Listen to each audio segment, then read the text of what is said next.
నమస్తే అండి.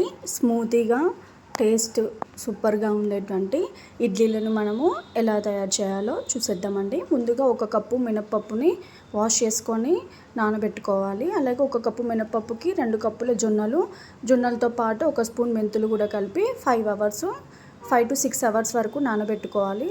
ఒక హాఫ్ అన్ అవర్ ముందు మనం గ్రైండ్ చేసి హాఫ్ అన్ అవర్ ముందు ఒక హాఫ్ కప్పు వరకు అటుకులు కూడా నానబెట్టుకోవాలి. ముందుగా మినపప్పును చాలా స్మూత్గా మనము గ్రైండ్ చేసుకొని తర్వాతకి జొన్నల్ని కొంచెం బరకగా గ్రైండ్ చేసుకోవాలండి. ముందుగా గ్రైండ్ చేసుకున్న మినపప్పులోకి మనం బరకగా గ్రైండ్ చేసుకున్న ఈ జొన్నల మిక్స్ని దాంట్లోకి యాడ్ చేసి బాగా మిక్స్ చేసుకొని ఒక 6 to 7 అవర్స్ వరకు ఫెర్మెంటేషన్ అవుతే చూసారు కదండి ఎలా ఫెర్మెంటేషన్ అయిందో. అలా అయినప్పుడు బాగా మిక్స్ చేసుకొని సాల్ట్ అడ్జస్ట్ చేసుకొని నేతి రాసిన లేదంటే నేనైతే మీగడ రాసుకున్నానండి. ఇడ్లీ ప్లేట్స్కి మీగడ రాసి తర్వాతకి ఇడ్లీ మిక్చర్ని వేసి స్టీమ్ చేసుకుంటే ఎంతో టేస్టీగా హెల్తీగా ఉండేటువంటి మెత్తటి స్పాంజ్ లాంటి ఇడ్లీలు అనేవి రెడీ అయిపోతాయి.